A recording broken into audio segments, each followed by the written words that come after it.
Бұл жай ғана кісі өлтіру емес. Бұл адамның жүрегін мұздататын сатқындық. Өйткені бұл істе екі жігіт ашумен, қорқынышпен не кездейсоқ жағдайда қылмыс жасамаған. Олар алдын ала отырып бір қызды қалай өлтіруге болатынын талқылаған. Талқылап қана қоймай, оған күліп, әзілдесіп, әртүрлі жолдарын жасқан. Ал ол қыз олар ойлағандай жау емес еді.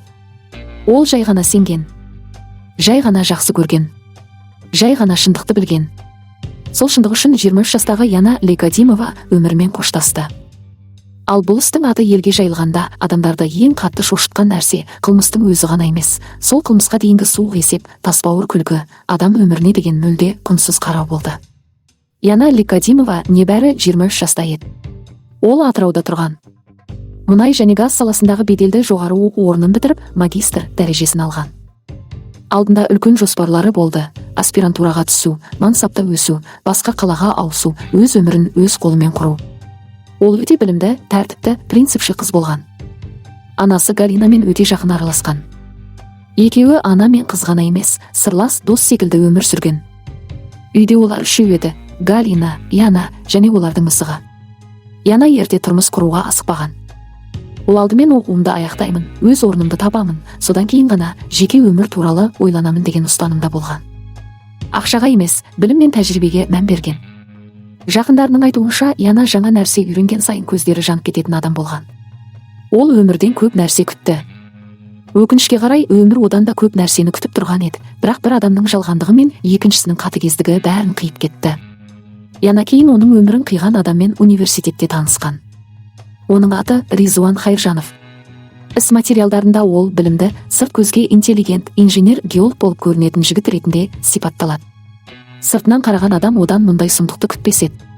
Яна оған шын көңілмен қараған. Бұл оның алғашқы маңызды қарым-қатынастарының бірі болған. Ол Ризуанға тек ғашық болып қана қоймаған, оған көмектескісі де келген. Оқу жайын айтқан, болашаққа жоспар құрған, аспирантураға бірге дайындалуды ұсынған, тіпті өмірінде қиындық болса қасынан табылуға тырысқан. Ризуан кейде өзін әлсіз, түсінілмеген, өмірі қиын адам етіп көрсеткен. Яна соған сенген. Ол оның бойынан жақсы адамды көргісі келген. Сондықтан жігіттің сөзіне сеніп, жанашырлық танытып, оның жанында болған. Бірақ кейін анықталғандай, Ризуан Янаға мүлде басқадан болған. Ол шынайы сезім мен сенімді бағалаған жоқ. Керісінше, Яна оған ыңғайлы кезде жылы сөйлеп, қажет кезде итеріп тастайтын адамның құрбанына айналды. Уақыт өте Яна Ризуанның өтірік айтып жүргенін біледі. Оның басқа қызбен де байланысы болған. Тіпті сол басқа қыз туралы Ризуан Янаға шындықты емес, аңызға бергісіз жалған нұсқаларды айтқан. Бірде ол отбасын қысып жатыр, үйленуге мәжбүрлеп жатыр дегендей сылтаулар айтқан. Яна үшін бұл жай ғана қызғаныш мәселесі емес еді. Бұл принцип мәселесі болды. Өйткені ол шыншыл адам еді. Өтірікпен, екіжүзділікпен өмір сүргісі келмеді. Сондықтан Ризуанға бәрін ашық айт, егер сен басқа қызбен жүрсең, ол қызда шындықты білуі керек деген ұстаным танытқан. Ал Ризуан дәл осы жерден қорқа бастайды. Ол Янадан қорыққан жоқ. Ол әшкереленуден қорықты. Яғни өзінің екі адамға бірдей өтірік айтып жүргені ашылып қалудан қорықты. Тергеу нұсқасы бойынша дәл осы сәттен бастап ол Янадан құтылу туралы ойлай бастаған. Бұл сезім емес. Бұл ашуда емес. Бұл әшкере болудан туған есеп. Яна жоғалардан аз уақыт бұрын күнделік жаза бастаған. Бұл да анасын таңғалдырған. Өйткені бұрын оның тұрақты күнделік жүргізетін әдеті болмаған. Ал жоғалардан шамамен 6 күн бұрын ол ойларын, сезімдерін, күмәндарын қағазға түсіре бастаған. Сол жазбаларда бір адамның аты толық көрсетілмейді. Тек ір деген әріппен белгіленеді. Анасы бұл кім екенін бірден түсінеді, ол Ризуан. Күнделікте Яна әлгі адамға енді бұрынғыдай сенбейтінін, оның бір апта уақыт сұрағанын, бірақ бұл ештеңені өзгертпейтінін жазады. Яғни Яна ішкі түйсігімен бұл қарым-қатынастың біткенін сезген. Ол алыстай бастаған. Ол бәрін түсінген. Бірақ ең ауыр тұсы, Яна сол кезде өзінің жанында жүрген адамнан қауіп күтіп тұрғанын толық сезбеген болуы мүмкін. Ол өтірікті байқады, жалған мейірімді байқады, бірақ дәл осы адамның оны өлтіруге дейін баратынын елестете алмаған. Сол күнделік кейін қылмыстық істегі маңызды дәлелдердің біріне айналды. Өйткені ол Яна не сезінгенін, оның кімнен күмәнданғанын және қылмысқа дейінгі соңғы эмоционалдық ахуалын көрсетті. 2024 жылғы 18 қазан, осы істегі ең қаралы күн. Сол күні Галина сапарда болады. Кешке қызымен сөйлеседі. Олар үнемі байланыста болған. Телефондары ешқашан өшпейтін. Сондықтан келесі күні Яна телефон көтермегенде Галина бірден бірдеңенің дұрыс емес екенін сезеді. Туыстары үйге кіргенде пәтерде бәрі бар екенін көреді. Киімі, заттары, күртесі, құлаққабы, қуаттағышы. Мысығы да қараусыз қалған. Демек Яна сыртқа ұзаққа кетемін деп шықпаған. Ол тек біреумен қысқа уақытқа кездесіп келемін деп жеңіл киініп шығып кеткен. Галина Ризуанға қоңырау шалады. Сол сәтте ана жүрегі оған бірден күмәнданады. Өйткені Ризуанның дауысы өзгеше болған. Ол тұтығып, сенімсіз сөйлеген. Өзін ұстай алмай тұрғандай әсер қалдырған. Кейін ортақ таныстарынан сұрағанда, Галина оның ешқандай сөйлеу кемістігі болмағанын біледі. Сол сәттен бастап Галина оған: "Мен полицияға барамын. Сен бірінші күдікті боласың" дейді. Бұл жай ғана ананың эмоциясы емес еді. Бұл дәл соққан ішкі сезім болатын. Көп ұзамай бақылау камералары Яна сол кеште үйден шығып, Ризуанның көлігіне отырғанын көрсетеді. Осыдан кейін оқиға тез өрбиді. Кейін Ризуанға оның досы Алтынбек Катимов қосылады. Осылайша екі адамның алдын ала келісілген қылмысын айналады. Алғашқыда Ризуан өзін ақтауға тырысады. Тіпті жанжал болды, өзін қорғадым дегендей нұсқа айтуға да тырысқан.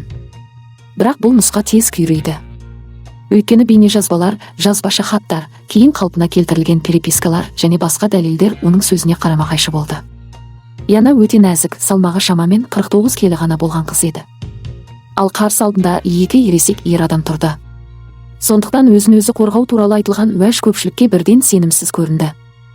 Нақтысында бұл стихиялы жанжал емес, дайындалған сценарий екені барған сайын айқындала түсті. Бұл істе екінші ат маңызды: Алтынбек Катимов. Егер Ризуанның жеке мотиві болған болса, Алтынбектің қатысуы адамдарды тіпті көбірек шошытты. Өйткені оның Янамен жеке дауы, жеке кегі болмаған. Соған қарамастан ол қылмысқа қосылуға өте жеңіл келіскен. Тергеу және сотта оқылған жазбаларда ол Ризуанға ерекше тәуелді, соның айтқанын істейтін адам ретінде көрінеді. Тіпті досын еркелетіп сөйлеген пирожочек деген сөз тіркестері де қоғамды шошытқан детальдардың бірі болды. Жазбаларда ол қылмысты тоқтатуға емес, керісінше түрлі нұсқа ұсынып, моральдық тұрғыдан итермелеп отырғаны байқалады. Яғни ол жай ғана қасында болған жоқ. Ол белсенді түрде араласқан.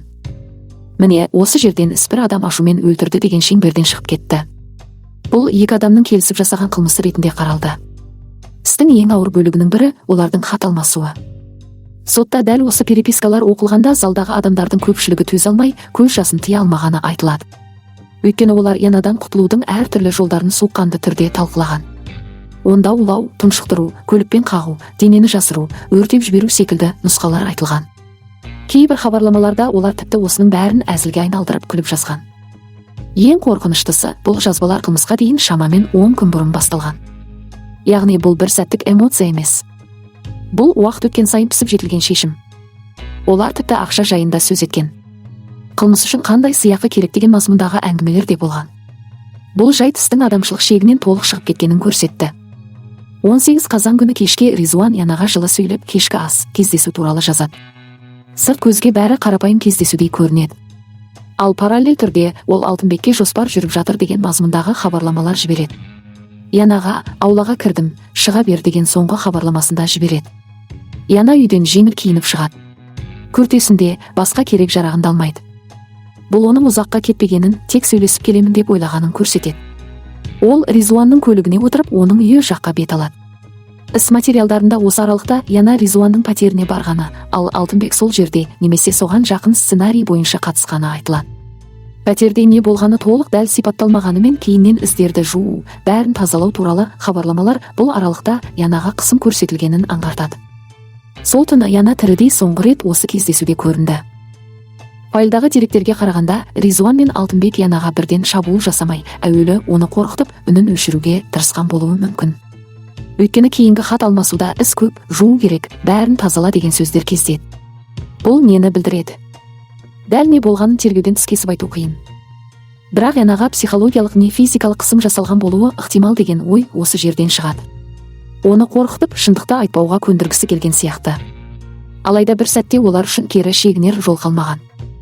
Өйткені Яна олардың өтірігін толық түсінді. Ол енді бұрынғыдай сенбейтін еді. Ал Ризуан үшін бұл қауіпті көрінді. Сонымен қорқыту өлтіруге апарар соңғы баспалдаққа айналды. Кейінгі ең маңызды дәлелдердің бірі көше камералары. Дәл сол жазбаларда Яна тірі күйінде көрінеді. Ол көлікте отырған.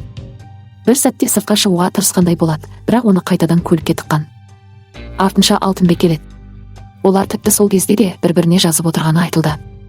Тергеу мен сотта оқылған нұсқа бойынша дәл осы сәтте Ризуан Янаға күш қолданған, ал Алтынбек көмектескен. Сыртқа шығып кетпеуі үшін кедергі жасаған. Сөйтіп Яна көлік ішінде тұншықтырылған. Бұл істің шешуші эпизоды. Өйткені қылмыстың тікелей орындалуы дәл осы жерден анық көрінеді. Камералар, хат алмасу және кейінгі әрекеттер бәрі бір нүктеге түйісті. Бұл алдын ала келісілген кісі өлтіру еді. Қылмыстан кейін олар Яна денесін Жайық өзені жаққа барады. Тергеу материалдары бойынша бұл олардың бұрын балық аулаған жақтары болған. Кейін тергеу әрекеттері кезінде күдіктілер сол орынды көрсеткен. Файлдағы мәтінде Ризуан судың ішіне дейін кіріп, денені өзенге тастағаны айтылған. Осыдан кейін екеуі қалаға қайтып келеді.